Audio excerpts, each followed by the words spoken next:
হলো সম্পা কাঠের চাল 26 কেজির বস্তা, এক সিদ্ধ ইনটেক বস্তা খোলা হচ্ছে।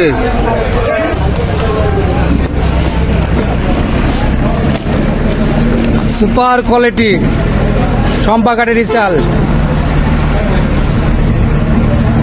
খুব সুন্দর চাল। মালে কোনো ভাঙা দানা নাই, কোনো কালো লাল তামড়ি নাই, খুব সুন্দর মাল, অরিজিনাল ইপির চাল।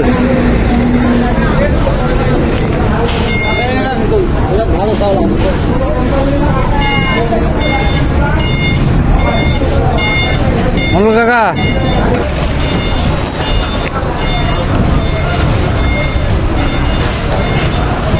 সুপার কোয়ালিটি লম্বা দানার মাল, চিকন অরিজিনাল ইপির মাল, নকল